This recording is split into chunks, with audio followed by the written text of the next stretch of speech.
So hi friends, let's start today's class. We have already taken one class before this and this is your second class, okay, of digital marketing. चलिए तो शुरू करते हैं। Digital marketing के आज हमारा दूसरा क्लास है, ठीक है। ये पेपर जो है आपका set paper digital marketing, Hindi में ही बात करूंगा, टेंशन मत लीजिए, ठीक है। ये जो पेपर है आपका set paper completely objective format में आएगा, ठीक है। दैट मीन्स कि आपके सारे क्वेश्चन 1 मार्क्स वाले होंगे। अच्छा मैं पहले बता देता हूँ, अगर ये सिलेबस है एंड नीचे में आपका जो है हिंदी इंग्लिश बाइलिंगुअल फॉर्मेट में, मिक्स फॉर्मेट में आपको दिया जा रहा है क्वेश्चन, ठीक है। टोटल 75 क्वेश्चन है, अभी हम लोग करेंगे। बट उससे पहले मैं कुछ समझाऊंगा, ध्यान से सुनिएगा, समझिएगा। पेपर जो है आपका पहले सब्जेक्टिव फॉर्मेट में आता था, but now in this year, ठीक है, इस साल पेपर जो है ऑब्जेक्टिव फॉर्मेट में आएगा, ओके। 75 क्वेश्चन आएंगे अगर 1 मार्क्स का प्रत्येक क्वेश्चन आता है। इफ यदि प्रत्येक क्वेश्चन 1 मार्क्स का आता है, ठीक है। तो आज मेरा माउस काम नहीं कर रहा है प्रॉपरली, सो मैं बोल ही देता हूं। अगर प्रत्येक क्वेश्चन 1 मार्क्स का आएगा तो टोटल 75 क्वेश्चन आएंगे। अगर प्रत्येक क्वेश्चन 1.5 मार्क्स का आएगा तब टोटल कितने क्वेश्चन आएंगे? 50, ठीक है। टाइमिंग आपको 3 आवर ही मिलने वाला है। 1 मिनट, इसको मैं ऑफ कर देता हूँ, ठीक है। तो टाइमिंग आपको 3 आवर मिलेगा एंड क्लासेस देख लिए। पेपर का जो फॉर्मेट है हिंदी इंग्लिश दोनों में आना चाहिए, बट आई डोंट नो कि पेपर किस भाषा में आएगा। इंग्लिश में तो आएगा ही पक्का है, बट हिंदी में आएगा या नहीं आई एम नॉट कन्फर्म, ठीक है। बाकी हिंदी और इंग्लिश दोनों भाषा में आना चाहिए। अगर नहीं होगा ऐसा तो फिर बहुत बच्चे फेल कर जाएंगे। आ जाएगा दोनों भाषाओं में, टेंशन मत लीजिए। सो हमने यूनिट 1 ऑलरेडी कंप्लीट कर चुका है एक वीडियो में, यूट्यूब पे ऑलरेडी वीडियो अपलोड है एंड सेकेंड वीडियो जो है आज है, और इसका नोट्स आपको ज्ञान सागर ऐप पे मिल जाएगा, okay. So let's start the class. देखिए यूनिट 2 यहाँ पे बोला गया है the digital user in India, ठीक है। डिजिटल मार्केटिंग स्ट्रेटजी, यही सारे पढ़ने हैं पूरा का पूरा यहाँ तक, ठीक है। डिजिटल मार्केटिंग प्लान तक यूनिट 2। तो चलिए शुरू करते हैं विदाउट एनी टाइम वेस्ट किए। तो यहाँ पे आ जा रहा है हमारा सेट 1, ठीक है। सेट 1 करके 2 करके 3 करके 25 क्वेश्चन करके टोटल 75 क्वेश्चन का आंसर यहाँ पे किया गया है, ठीक है। अरे भाई कट जाओ, माउस आज खराब हो गया है मेरा। तो पहला क्वेश्चन है, भारत में डिजिटल यूजर का क्या अर्थ है, ठीक है। डिजिटल यूजर किसे कहेंगे? केवल कंप्यूटर उपयोग करने वाला। अच्छा मैं इसको ना थोड़ा सा छोटा कर देता हूँ ताकि देखने में सुविधाजनक हो, ठीक है। आई थिंक अब आपको जो है अच्छे से दिखेगा। भारत में डिजिटल यूजर का क्या अर्थ है, ठीक है। What is the meaning of a digital user in India? तो केवल कंप्यूटर का उपयोग करने वाला, ठीक है। आप इंग्लिश में कंफर्टेबल हैं, if you are comfortable in English then go with English, ठीक है, डोंट गो इन हिंदी।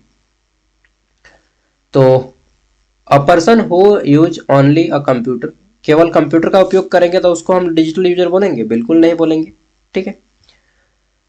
यहाँ पे दूसरा नंबर है ऑप्शन, इंटरनेट और डिजिटल उपकरणों का उपयोग करने वाला व्यक्ति। हाँ बिल्कुल, जो इंटरनेट और डिजिटल उपकरण दोनों का उपयोग करता है उसको डिजिटल यूजर बोलेंगे। न केवल मोबाइल का उपयोग करना है उसको डिजिटल यूजर भी नहीं कहेंगे, न केवल सोशल मीडिया का उपयोग करता है उसको भी डिजिटल यूजर नहीं कहेंगे। मतलब डिजिटल यूजर वह है जो इंटरनेट और डिजिटल उपकरणों दोनों का उपयोग करता है, ठीक है। यहाँ पे आंसर दे दिया गया है। जैसे कि डिजिटल यूजर वह होता है जो इंटरनेट का उपयोग करता है, मोबाइल ऐप्स का उपयोग करता है और डिजिटल सेवाओं का उपयोग करता है, ओके।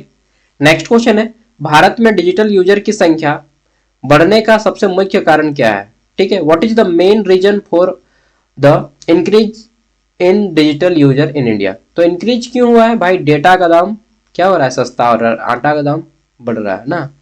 डाटा सस्ता हो रहा है और आटा महंगा हो रहा है। That is the main reason, ठीक है। तो सस्ते स्मार्टफोन और सस्ता इंटरनेट सबसे बड़ा कारण है किसका? इंटरनेट यूजर बढ़ने का, ठीक है। और इंटरनेट का आप लोग कहाँ पे उपयोग कर रहे हैं? तो उपयोग कर रहे हैं गलत जगह पे, शॉर्ट्स देखने में, वॉशरूम में ना, यही जगह उपयोग करते हैं ना जी। कुछ गलत बोला क्या मैंने? नहीं नहीं सही बोला है, ठीक है। लेकिन थोड़ा सा संभल के उपयोग कीजिए, और इंटरनेट का सही उपयोग वही कर पाएगा जो अपने माइंड को पूरी तरह से कंट्रोल कर चुका है। ठीक है, दैट मीन्स कि आप जो है मेंटल रूप से खुद को कंट्रोल करने वाले होने चाहिए। अगला है डिजिटल मार्केटिंग क्या है। तो पारंपरिक जो ट्रेड करता है उसको डिजिटल मार्केटिंग कहेंगे? नहीं। ठीक है, विपणन मतलब होता है मार्केटिंग। तो जो डिजिटल मार्केटिंग का मतलब है कि इंटरनेट और डिजिटल माध्यम से व्यापार करना। विपणन मतलब व्यापार। ठीक है, marketing done through internet and digital media. न केवल टीवी का विज्ञापन देखना डिजिटल मार्केटिंग नहीं है, ना केवल प्रिंट का विज्ञापन देखना, पेपर में जो आता है वो भी डिजिटल मार्केटिंग नहीं है। डिजिटल मार्केटिंग क्या है? जिसमें इंटरनेट और डिजिटल माध्यम से किया गया व्यापार। जैसे फ्लिपकार्ट में जो आप सामान मंगवाते हैं या अमेजन से जो आप सामान मंगवाते हैं, ठीक है, वो क्या है? डिजिटल मार्केटिंग है। ओके, नेक्स्ट आ जाता है डिजिटल मार्केटिंग स्ट्रेटजी का पहला चरण क्या है। What is the first step of digital marketing strategy. तो देखिए डिजिटल मार्केटिंग में क्या करना होता है, हमें सबसे पहले क्या करना होता है, एग्जीक्यूशन करेंगे सबसे पहले? नहीं, सबसे पहले तो एग्जीक्यूशन नहीं करेंगे, गोल सेटिंग करेंगे, ना बजट प्लानिंग करेंगे, ना इवोल्यूशन करेंगे। क्या करेंगे सबसे पहले बताइए? तो देखिए सबसे पहले हम लोग जो है गोल सेट करते हैं। किसी भी चीज को काम शुरू करने से पहले गोल सेट करते हैं ना जी, कि ये करेंगे हम लोग। ठीक है, चलिए, तो फर्स्ट ऑफ ऑल क्या होता है? गोल सेटिंग होता है। ओके, आगे देख लेते हैं नेक्स्ट। अगला है कंज्यूमर डिसीजन जर्नी का पहला चरण कौन सा है। Which is the first stage of the consumer decision journey. तो देखिए कंज्यूमर डिसीजन लेगा, उसके लिए सबसे जरूरी चीज है क्या? खरीदना? नहीं। लॉयल्टी? नहीं। जागरूकता, अवेयरनेस, उसको जानकारी तो होनी चाहिए भाई कि क्या हम खरीद रहे हैं। ठीक है, without awareness you can't take any decision. ठीक है, तो बिना अवेयरनेस के आप कोई डिसीजन नहीं ले पाएंगे। डिसीजन लेंगे भी तो गलत डिसीजन ले लेंगे। ठीक है, तो आपको सभी चीज़ों का जानना आवश्यक है। So awareness is the most important thing for consumer decision. ठीक है, जर्नी। तो कंज्यूमर डिसीजन जर्नी के लिए क्या है? अवेयरनेस होना चाहिए। नेक्स्ट क्वेश्चन आ जाता है हमारा यहाँ पे, कंज्यूमर डिसीजन जर्नी का कौन सा चरण खरीद से संबंधित। देखिए खरीद यहाँ पे पूछा, बाय। तो बाय करने के लिए हमें बाय करना होगा, परचेज करना होगा। परचेज यहाँ पे देखिए, बाय करने के लिए क्या करना होता है? किसी भी सामान को खरीदने के लिए परचेज करेंगे, बाय करेंगे। ठीक है, तो बाय तो नहीं लिखा रहेगा, परचेज लिखा जाता है। So option C is the right answer.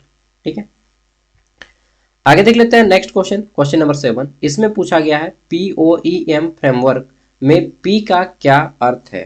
ठीक है, POEM फ्रेमवर्क है और इसमें क्या पूछा गया है कि विच स्टेज ऑफ कंज्यूमर, एक मिनट, वो ये बोला था ना, which stage of consumer decision journey is related to purchase. तो परचेज हमारा आ गया खरीदने से। और क्वेश्चन नंबर 7 में क्या बोल रहा है कि POEM फ्रेमवर्क में P का अर्थ क्या है। क्योंकि P से परचेज है ना, तो थोड़ा सा मैं कंफ्यूज हो जाता हूँ। देखिए सबसे पहले आप POEM फ्रेमवर्क में सबका फुल फॉर्म जान लीजिए। ठीक है, इसमें सबसे पहले जो आता है हमारा P, इसका फुल फॉर्म मतलब आप चाहे तो नोट कर सकते हैं। फुल फॉर्म में P मतलब होता है पेड। ठीक है, मतलब जमा करना। O मतलब ऑन्ड, ऑन्ड मतलब अपना। ठीक है, E से आ जाता है हमारा अर्न, अर्न होता है ना, अर्न मतलब कमाना। और M मतलब होता है मीडिया। ठीक है, यानी कि पेड, ऑन, अर्न, मीडिया। ठीक है, अब यहाँ पे पूछा गया है कि what does P stand for in poem framework. तो POEM पोएम पढ़ देते हैं, बट P का फुल फॉर्म अभी मैंने बताया पेड होता है। O से ऑन्ड, E से अर्न, M से मीडिया। ठीक है, तो P कहाँ पे है? पेड, पेड मीडिया, भुगतान किया गया media. So option A is the right answer. ठीक है, पेड मीडिया में विज्ञापन के लिए पैसे दिए जाते हैं, समझ गए? तो पी मतलब है कि अगर आपको किसी भी चीज का, सपोज दैट आपने देखा होगा, ठीक है, प्रचार करता है शिलाजीत का चाहे किसी भी चीज का प्रचार करता है, हार्पिक का, ठीक है, या जूस का, तो क्या करते हैं? पेड करते हैं। किसका? प्रचार के लिए। ठीक है, पेड मीडिया में विज्ञापन के लिए पैसे दिए जाते हैं। ओके, चलिए नेक्स्ट क्वेश्चन देखते हैं। तो मैं बीच बीच में ऐसा वर्ड बोल देता हूँ जिससे आपको हंसी आ जाएगा। कुछ कुछ आदमी नहीं समझता, मतलब कुछ कुछ बच्चे नहीं समझते आप में से ना। कोई बात नहीं, सीख जाइएगा। आगे देख लेते हैं नेक्स्ट क्वेश्चन। POEM फ्रेमवर्क में ओ का क्या फुल फॉर्म है? तो अभी मैंने बताया ओ मतलब ऑन्ड, ऑन्ड मतलब अपना, ठीक है। तो देखिए ऑन्ड, ऑन्ड मीडिया, ये क्या था आपका पेड मीडिया, ये है ऑन्ड मीडिया। ऑन्ड मतलब अपना, ठीक है, यानी कि स्वामित्व वाला मीडिया, मतलब मेरा अधिकार रहेगा, ठीक है। तो ऑन मीडिया कंपनी के अपने प्लेटफॉर्म होते हैं, जैसे यूट्यूब मेरा प्लेटफॉर्म है, बिल्कुल नहीं है, ठीक है। मैं अगर कुछ खुद से जैसे यूट्यूब का अपना प्लेटफॉर्म है, तो यूट्यूब का ये हो गया, जैसे अभी मैं पढ़ा रहा हूँ तो ये यूट्यूब का अपना प्लेटफॉर्म है, ठीक है। जैसे भारत का अपना है भीम UPI, ठीक है, तो वो क्या है, ऑन मीडिया है उनका, जो भी है। तो हर कंपनी का चाहे अपना कुछ होता है, जैसे माइक्रोसॉफ्ट का विंडो है, ठीक है, तो अपना फ्रेमवर्क रहता है। चलिए, तो अपना मीडिया रहता है हर एक कंपनी का, तो वो उस कंपनी का मालिक होता है। ऑन्ड मीडिया कंपनी के प्लेटफॉर्म होते हैं, अपने प्लेटफॉर्म, ठीक है। 9 नंबर है हमारा, POEM में ई का क्या अर्थ है? तो अभी हमने बात किया है कि ई जो है, ई मतलब क्या होता है, अर्नड। कहाँ पे अर्नड? देखिए बी नंबर में अर्न, अर्न मतलब होता है अर्जित करना, मतलब फायदा लेना, ठीक है। सॉरी इलेक्ट्रॉनिक, ये वाला बी नंबर होगा, अर्न मीडिया, ठीक है। चलिए, तो अर्जित किया गया मीडिया, अर्न मीडिया ग्राहकों द्वारा स्वतः मिलने वाला प्रचार है, ठीक है। नेक्स्ट आ जाता है यहाँ पे सेगमेंटेशन का अर्थ क्या है? What is the meaning of segmentation? Segmentation मतलब क्या होता है? तो देखिए सेगमेंटेशन मतलब जब आप कस्टमर से, ठीक है, मतलब क्या बोलेंगे, ग्राहकों को समूहों में बांटना। जो आपका कस्टमर होता है उसको अलग अलग पार्ट्स में आप डिवाइड कर देंगे, ठीक है। डिवाइडिंग कस्टमर्स इनटू ग्रुप्स, जैसे नाम दे दिए, ये ग्रुप ए के कस्टमर है, ये सिल्वर कस्टमर है, ये गोल्ड कस्टमर है, ये इसने इतना पेमेंट किया है, जैसे 500 रुपया का प्रीमियम कस्टमर है आप, ठीक है। तो होता है ना, अलग अलग ग्रुप में बांट दिया है, ठीक है। जैसे ट्रेन में नहीं देखते हैं, एगो फर्स्ट क्लास बोगी रहता है, फर्स्ट क्लास AC। मैंने तो अभी तक फर्स्ट क्लास चढ़ा नहीं है, सेकंड क्लास बोगी, ठीक है, second class AC, second class में भी मैं नहीं गया, थर्ड क्लास में गया, थर्ड क्लास AC में, ठीक है। उसके बाद फिर स्लीपर आता है, और स्लीपर के लास्ट में क्या आता है, जनरल बोगी, जहाँ पे मरो जी भीड़ रहता है, ठीक है। एक बार मैं एग्जाम देने गया था, कलकत्ता इसरो का एग्जाम देने गया था जनरल बोगी में, मेरा हालत खराब हो गया था। और एक बार मैं जनरल बोगी में गया था, उड़ीसा गया था एग्जाम देने, ग्रुप D का, रेलवे का, ठीक है। अभी मैं छोड़ दिया हूँ सब एग्जाम, अब अपना बस प्लेटफॉर्म हो गया है, अब आप पढ़ाऊंगा, ठीक है, असिस्टेंट प्रोफेसर बनूंगा। चलिए, तो उस सब एग्जाम में क्या था, ग्रुप D सब एग्जाम दिए हैं भाई, ठीक है, आप लोग की तरह। चलिए कोई बात नहीं, वो सब बहुत भीड़ है, वो सब मत जाइए, मैं बोलूँगा अपना खुद का बिजनेस कीजिए। तो ये क्या है, ग्राहक को अलग अलग कैटेगराइज में बांटना, यही है सेगमेंटेशन। सेगमेंटेशन मतलब ही होता है कि बांटना, ठीक है। तो सेगमेंटेशन का अर्थ यहाँ पे क्या हो जाएगा कि डिवाइडिंग कस्टमर इनटू ग्रुप्स, अलग अलग ग्रुप में बांटना। सेगमेंटेशन में ग्राहकों को वर्गों में बांटा जाता है, जैसे रेलवे का हम लोगों ने बांट दिया, ठीक है, अलग अलग कस्टमर है उनका। नेक्स्ट, कस्टमराइज मैसेज का उद्देश्य क्या है, ठीक है। What is the purpose of customise message? Customise message मतलब क्या होता है, ठीक है। तो देखिए, जब व्यक्ति के पास अनुभव होता है और वह किसी को देता है व्यक्तिगत रूप से, तो उसको ही बोलते हैं कस्टमाइज मैसेज, ठीक है। यानी कि प्रोवाइडिंग पर्सनलाइज एक्सपीरियंस, जब आप व्यक्ति अपना खुद का एक्सपीरियंस देता है, जैसे मैंने अभी खुद बताया कि भाई जनरल बोगी में हालत खराब हो जाता है लंबा सफर में, मेरा खुद का अनुभव है, तो व्यक्तिगत अनुभव मैं दे रहा हूँ, मतलब क्या है, ये मेरा कस्टमाइज मैसेज है आपको, ठीक है। कस्टमाइज मैसेज ये भी है कि जनरल कंपटीशन में मत जाइए, टाइम वेस्ट होगा, पैसा की बर्बादी होगा, ठीक है। अपना खुद का कोई बिजनेस कीजिए, या फिर कोई खुद का स्किल डेवलपमेंट कीजिए और अपने फील्ड में आगे बढ़िए, ठीक है। प्राइवेट जॉब में जाइए, नहीं पैसा है तो 5 साल प्राइवेट जॉब कीजिए, उसके बाद बिजनेस कीजिएगा। फिर भी लगता है कि नहीं मैं गवर्नमेंट जॉब ही करूंगा, तो 1-2 साल ट्राई करके देख लीजिए, होता है तो ठीक है, नहीं होता है तो छोड़ दीजिएगा, ठीक है। तो this is my personal opinion, personal experience, ठीक, कि सिलेक्शन बहुत कम लोगों का होता है, 2% लोग का सिलेक्शन होता है, 98% लोग का सिलेक्शन नहीं होता है, मतलब जितना भी 2% मैंने बहुत ज़्यादा बोल दिया ना। चलिए, नेक्स्ट है यहाँ पे डिजिटल विज्ञापन का कौन सा माध्यम सोशल मीडिया से जुड़ा हुआ है? Which digital advertising media, sorry medium is related to social media. तो सोशल मीडिया में कौन सा डिजिटल विज्ञापन का कौन सा माध्यम सोशल मीडिया से जुड़ा हुआ है? तो सोशल मीडिया से कौन जुड़ा हुआ है? सोशल मीडिया से जुड़ा हुआ है सोशल मीडिया एड्स। तो यहाँ पे सर्च एड है नहीं, डिस्प्ले एड है नहीं, सोशल मीडिया एड हमारा ऑप्शन सी में है। So option C is the right answer. ठीक है, सोशल मीडिया प्लेटफॉर्म पर दिए जाने वाले विज्ञापन सोशल मीडिया एड कहलाते हैं। ओके, जैसे आपने देखा होगा इस वीडियो को भी चलाते चलाते बीच में ऐड आते रहता है ना। अगला है, भारत में डिजिटल विज्ञापन बाजार तेजी से विकसित क्यों हो रहा है? तो why is the digital advertising market growing rapidly in India? तो रैपिडली बढ़ रहा है। ठीक है, वाई रैपिडली ग्रो कर रहा है, क्यों? तो देखिए, हमारे देश में क्या हो रहा है कि इंटरनेट का जो उपयोग है ना काफी ज्यादा लोग कर रहा है, आदमी शिक्षित हो रहा है, इंटरनेट सस्ता हो रहा है, बहुत कारण है due to increase in internet usage. क्योंकि इंटरनेट का उपयोग बढ़ता जा रहा है दिन ब दिन। टीवी कम देखने का कारण नहीं है, ना रेडियो बंद हो गया, ना अखबार कम छप रहा है, बल्कि सबसे बड़ा कारण क्या है? इंटरनेट उपयोग बढ़ने का कारण। अगर आप सभी ऑप्शन को ध्यान से पढ़ेंगे ना तो डेफिनेटली आपको आंसर मिल जाएगा।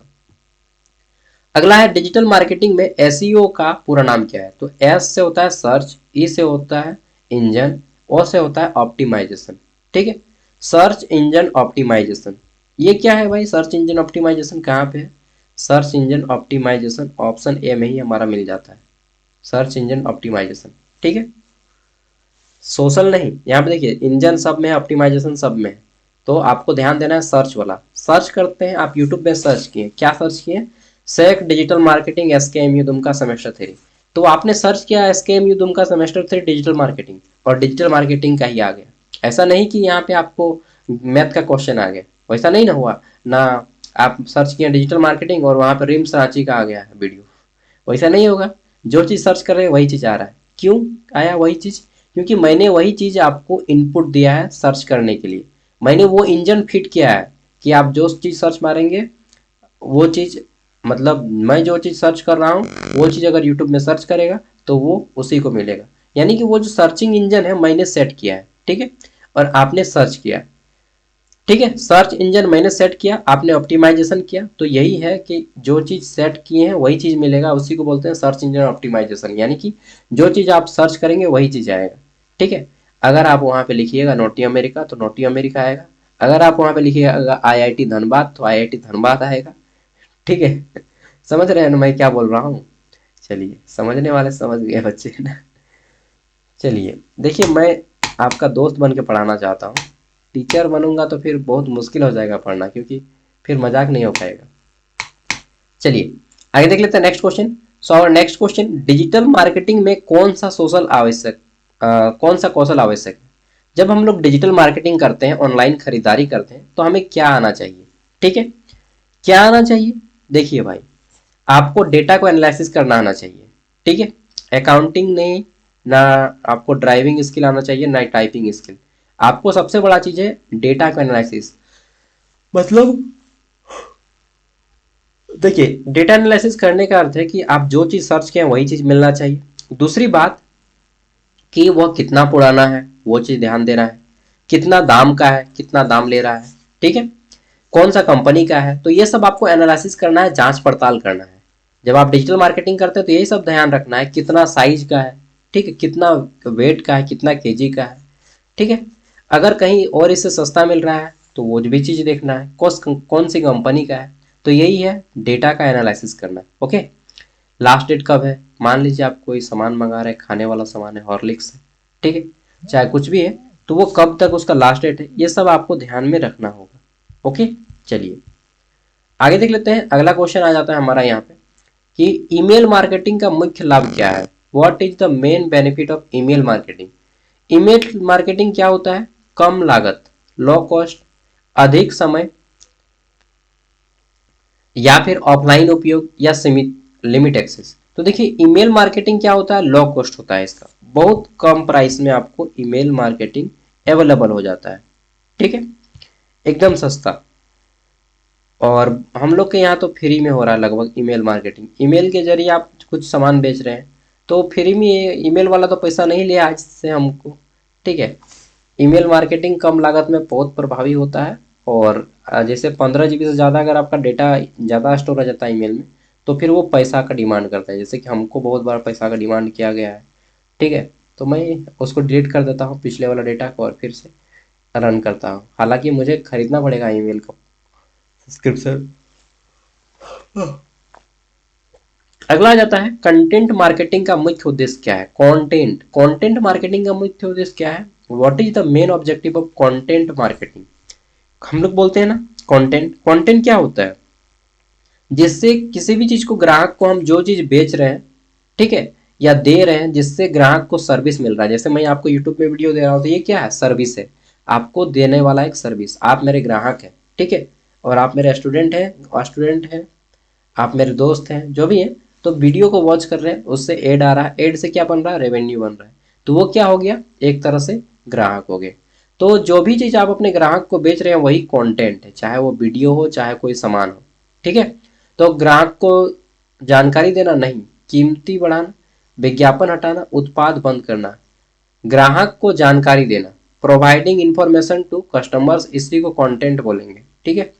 अगर यहाँ पे कुछ और देता कि ग्राहक को सेवा देना तो ज़्यादा बेटर होता, ऑप्शन ए, ठीक है। 19 नंबर क्वेश्चन है, सोशल मीडिया मार्केटिंग का मुख्य लाभ क्या है? जब आप सोशल मीडिया मार्केटिंग करते हैं तो सबसे बड़ा लाभ क्या है? बहुत ज़्यादा लाभ है यार, आपको जाना नहीं पड़ रहा है, ठीक है, मार्केट में। और अलग अलग आप डिजाइन देख रहे हैं, वहां पे देखिएगा मार्केट में, 2 को कपड़ा दिखाने बोलिएगा, 3 को 4 को होगा, 5 को होगा, उसके बाद बोलेगा भागते हैं। तुम खरीदेगा उरेगा कुछ नहीं, खाली दिखाने बोल रहा है, 1000 को दिखाओ, 1000 को दिखाओ, ठीक है। तो दुकान वाला भी परेशान हो जाता है 4-5 कपड़ा दिखाने के बाद। और ऑनलाइन में आप जितना मन करे उतना कपड़ा देखिए, ठीक है।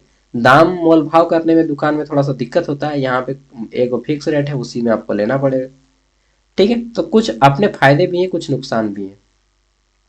सोशल मीडिया में आपको जब मन करेगा तब आप खरीद लेंगे कपड़ा, रात को 12 बजे मन कर रहा है 12 बजे खरीद लिए, ठीक है। लेकिन ऑनलाइन वैसा नहीं होता है, ऑनलाइन का एक फिक्स टाइमिंग रहता है खोलने का, ठीक है। चलिए, सोशल मीडिया में आपको डिस्टेंस कवर करके जाना होता है मार्केट, फिर खरीदते हैं, जबकि ऑफलाइन ऑनलाइन में ऐसा कुछ नहीं है। तो लिमिट एक्सेस नहीं है, अनलिमिटेड एक्सेस है, ये तो होगा नहीं। अधिक सहभागिता, हायर इंगेजमेंट, बिल्कुल। जब हम लोग सोशल मीडिया का उपयोग करते हैं तो यहाँ पे इंगेजमेंट बहुत ज़्यादा हो जाता है, ठीक है। तो हायर इंगेजमेंट इसका आंसर हो जाएगा, राइट आंसर। हाई कॉस्ट नहीं होता है, कॉस्ट डिपेंड करता है आप कैसा सामान लेते हैं ना, लो कॉस्ट होता है, ठीक है, लो रिच भी नहीं है। तो ये क्या हो जाएगा? Higher engagement is the right answer for this question, ठीक है। सोशल मीडिया पर ग्राहकों की सहभागिता अधिक होती है, मतलब ज़्यादा से ज़्यादा एक्सेस पहुंच रहा है, और आप एक को कपड़ा नहीं 1000 को कपड़ा देख सकते हैं, आपका अगर टाइम है तो ना, फ्री में।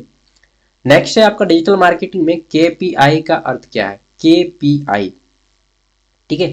केपीआई का फुल फॉर्म क्या होता है डिजिटल मार्केटिंग के फील्ड में? तो आपने नाम सुना है कि परफॉर्मेंस इंडिकेटर, ठीक है, इसी को बोलते हैं केपीआई, की परफॉर्मेंस इंडिकेटर, ठीक है। कि आपका जो परफॉर्मेंस है वो किस तरह से दे रहा है वो आपको सूचित करेगा, ठीक है। आप घाटे में जा रहे हैं, आप लॉस में जा रहे हैं, या फायदा हो रहा है, बेनिफिट हो रहा है, ठीक है। तो वही है, परफॉर्मेंस आपको सूचित करता है कि परफॉर्मेंस इंडिकेटर, केपीआई, प्रदर्शन को मापा जाता है। आपको कितना ग्रेड ए मिला है, बी मिला है, सी मिला है, 5 स्टार रेटिंग मिला है, 4 स्टार रेटिंग मिला है, ठीक है। नेक्स्ट, अगला है डिजिटल मार्केटिंग में एनालिटिक्स का उपयोग क्यों किया जाता है? तो जब आप डिजिटल मार्केटिंग करते हैं तो एनालिटिक्स होता है। एनालिटिक्स मतलब डेटा को बताता है, इस तरह से ग्राफ बनता है, कब बढ़ा आपका खरीदारी, कब घटा आपका खरीदारी, इस तरह से देखे होंगे ग्राफ बनता है। तो इसी को बोलते हैं डेटा एनालिटिक्स, ठीक है। तो डिजिटल मार्केटिंग में एनालिटिक्स का उपयोग क्यों किया जाता है? कभी हाई हो रहा है, कभी घट रहा है, कभी up down up down up down, अंदर बाहर, ठीक है। तो इस तरह से हो रहा है। ये क्या हो रहा है? तो ये आपको बता रहा है कि आपका कब परफॉर्मेंस हाई रहा, कब परफॉर्मेंस लो रहा, ओके।